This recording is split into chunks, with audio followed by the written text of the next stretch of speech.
Chúng ta sẽ làm theo cái công thức này của tôi nhé, để cho móng tay nhanh dài. Và trước hết chúng ta hãy sử dụng 1 thìa mật ong,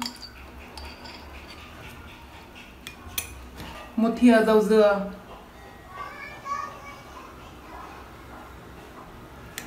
1 viên vitamin E các bạn nhé, 1 viên vitamin E.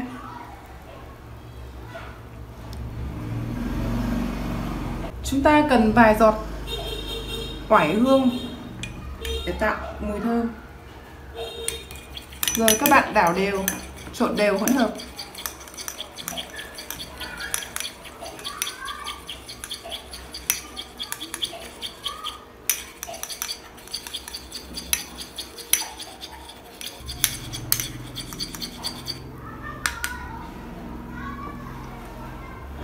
Bây giờ tôi sẽ hướng dẫn các bạn cách sử dụng.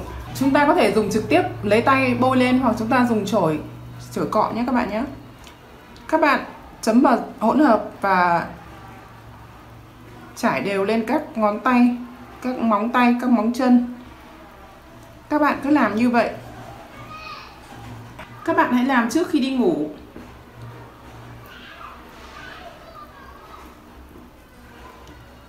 Với phương pháp này thì móng tay của chúng ta và móng chân của chúng ta sẽ nhanh dài và rất là khỏe và đều màu, trắng sáng và đều màu. Chúng ta cứ quét như thế này đến khi cái móng tay móng chân nó khô, nó se lại, và chúng ta sẽ để qua đêm để đi ngủ các bạn nhé.